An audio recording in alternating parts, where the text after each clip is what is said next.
स्वामी, संसार का ये कैसा नियम है, जब इंसान सुख में होता है तो पूरी दुनिया उसके साथ खड़ी होती है, लेकिन जैसे ही उस पर बुरा वक्त आता है तो उसके अपने भी मुंह फेर लेते हैं। आखिर मुसीबत में इंसान अकेला क्यों रह जाता है? क्योंकि पार्वती, ये दुनिया परछाई की तरह है। जरा अपनी परछाई को देखो। जब तक तुम रोशनी में हो, परछाई तुम्हारे साथ साथ चलती है, लेकिन जैसे ही अंधेरा आता है, तुम्हारी अपनी परछाई भी तुम्हारा साथ छोड़ देती है। जब तुम्हारे शरीर का हिस्सा परछाई ही अंधेरे में वफादार नहीं, तो तुम दूसरों से क्या उम्मीद करती हो? अकेलापन सजा नहीं, ये संकेत है कि अब तुम्हें अपनी रोशनी खुद बननी है। सत्य है प्रभु, अंधेरे में सब गायब हो जाते हैं। लेकिन दूसरा प्रश्न, सफलता मिलने से पहले इंसान को इतना तड़पना क्यों पड़ता है?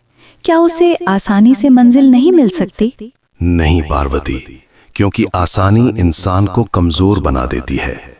उस तितली को देखो, उसे कोकून से बाहर आने के लिए बहुत जोर लगाना पड़ता है। अगर मैं उस कोकून को खोल दूं और उसे बिना मेहनत के बाहर निकाल दूं, तो उसके पंख कभी मजबूत नहीं होंगे, वो कभी उड़ नहीं पाएगी। इंसान का संघर्ष ही उसके पंखों में ताकत भरता है। दर्द उसे तोड़ नहीं रहा, उसे उड़ने के लिए तैयार कर रहा है। अद्भुत, संघर्ष ही शक्ति है। अंतिम प्रश्न प्रभु, जो लोग चुपचाप मेहनत करते हैं, दुनिया उन्हें नाकाम क्यों समझती है? उनकी मेहनत किसी को दिखाई क्यों नहीं देती?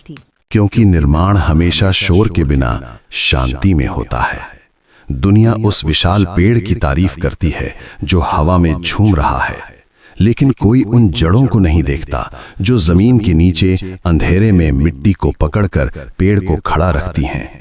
अगर जड़ें बाहर आकर दिखावा करने लगें तो पेड़ गिर जाएगा। सफल व्यक्ति वो है जो जड़ों की तरह गुमनाम रहकर भी अपनी पकड़ मजबूत रखे। हे महादेव, आज जीवन का सार समझ आ गया।